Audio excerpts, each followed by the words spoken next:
The story begins not in a palace, but with a muffled cry. Egypt, under the reign of Seti I, was a land of glory built upon an abyss.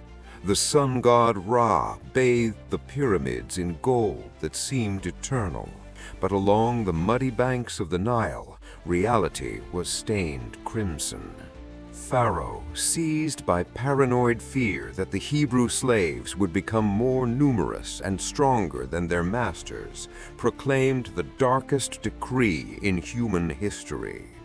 Every male child born to the Hebrews shall be thrown into the Nile. This act was not merely a strategy of control, it was a spiritual assault. The Nile, worshipped as the god Hapi and source of all life, now became the executioner and tomb of Israel's sons. In the ghetto of Goshen, the air was thick with kiln dust and constant dread. Jochebed, a woman whose faith was stronger than royal granite, labored in pain that should have crowned joy, but sounded like a death sentence. Miriam, her young daughter, guarded the door with wide eyes and a racing heart as soldiers' leather sandals echoed through the stone alleys. When the newborn's cry finally filled the small mud hut, Amram's heart froze. It was a boy, a child of singular beauty, described as pleasing in God's eyes, carrying divine grace for a purpose no one could yet imagine. For 3 months, absolute silence was their only ally. Jochebed hid the baby in the darkest corners, pressing his sobs to her chest.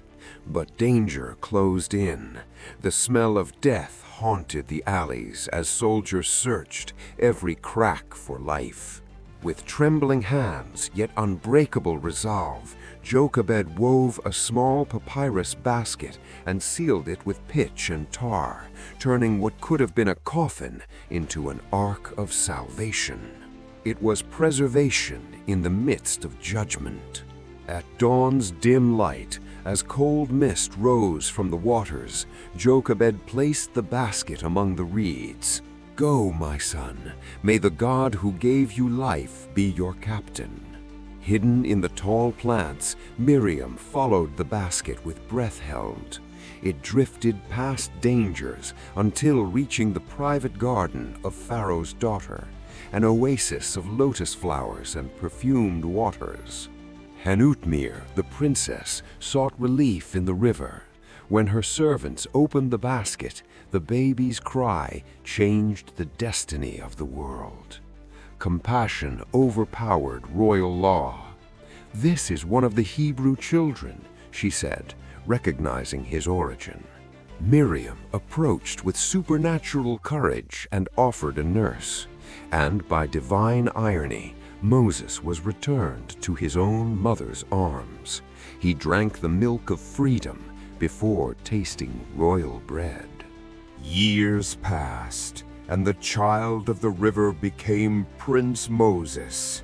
Raised in unimaginable luxury in Thebes, he was the court's favorite.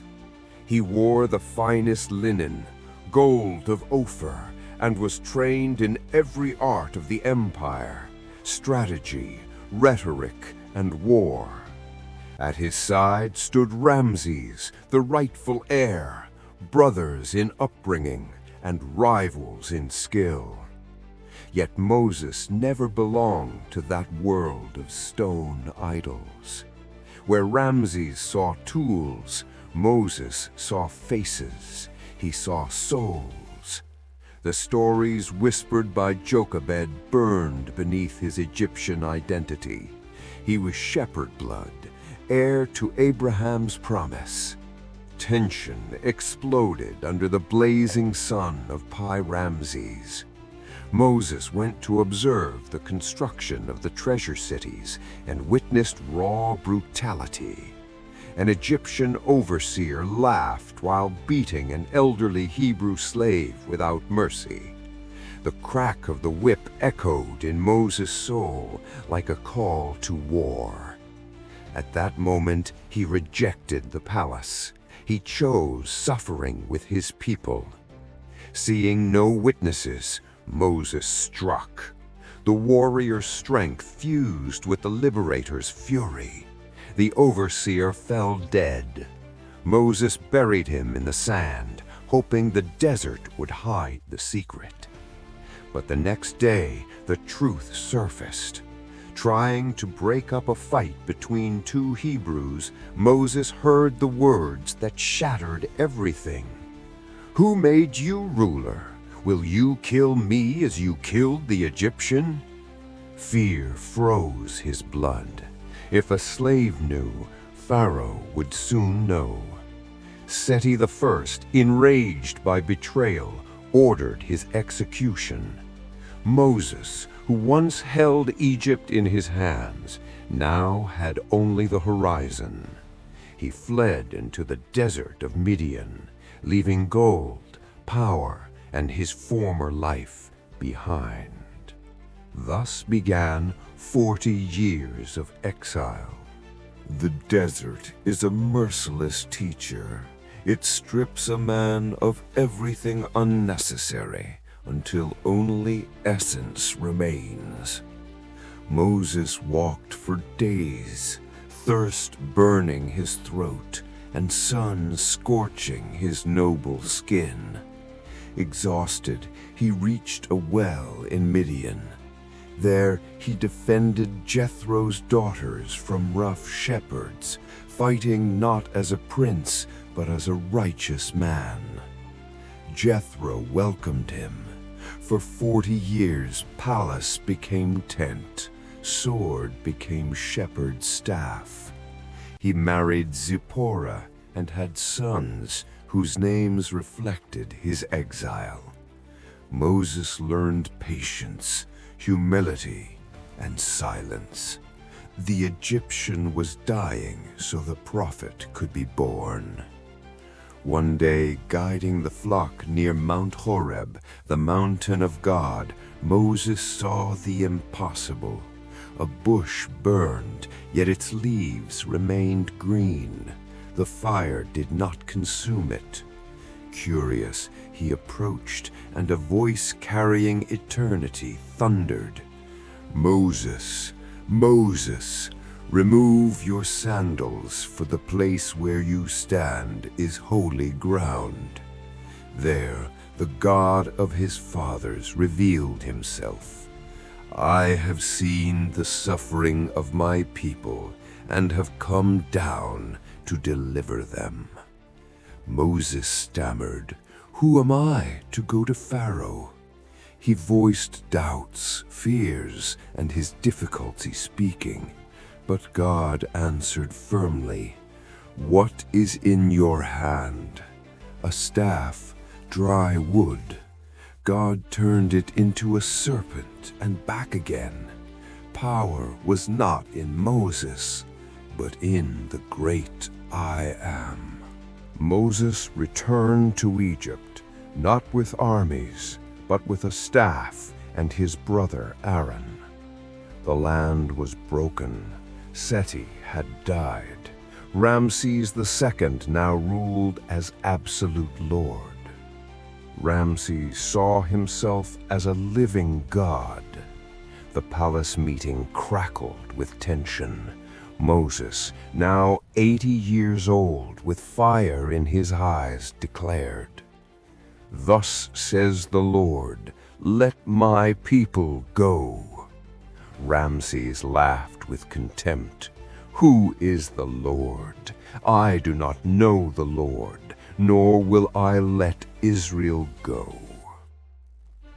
In response, Pharaoh increased the slaves' burden. "Give them no straw, yet demand the same number of bricks." The people turned against Moses in despair. He stood alone between royal fury and broken hearts. But the war against Egypt's gods had begun. The first plague struck the empire's heart, the Nile. Aaron struck the waters, and they turned to blood. Fish died, the stench filled the air, thirst spread. Judgment fell upon Happy. Yet Pharaoh hardened his heart. 7 days later came frogs, invading beds and kitchens, striking the fertility goddess. Moses prayed. The frogs died. Pharaoh relented again. Gnats rose from the dust. Flies darkened the sky. But in Goshen there was peace. God made a distinction.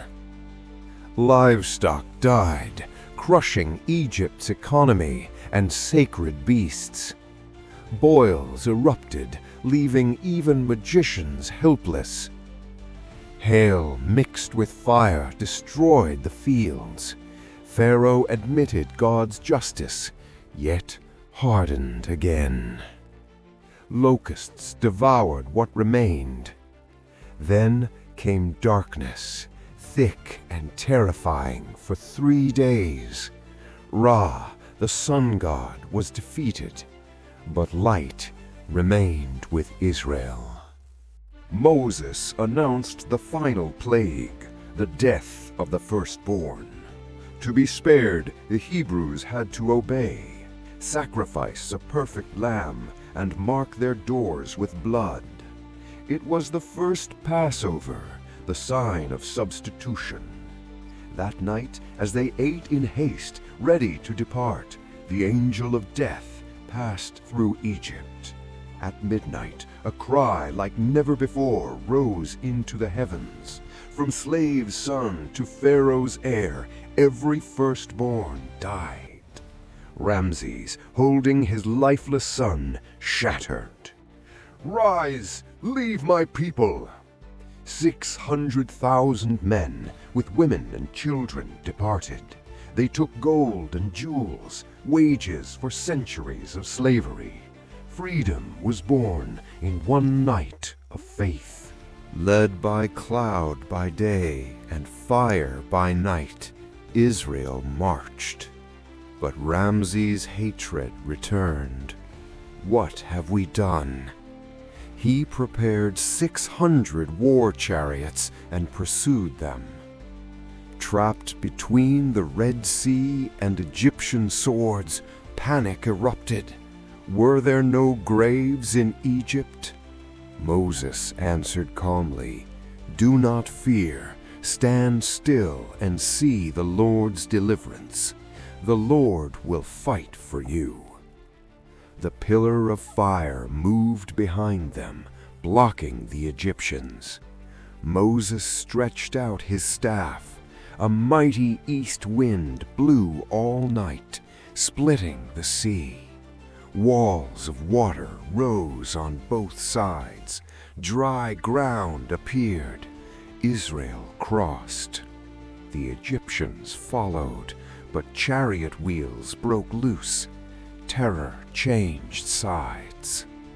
God commanded, and the waters collapsed. The roar of the sea drowned the oppressors. The greatest army on earth vanished. That morning, fear turned into praise. Miriam took her tambourine, and the women followed. "Sing to the Lord, for he has triumphed gloriously."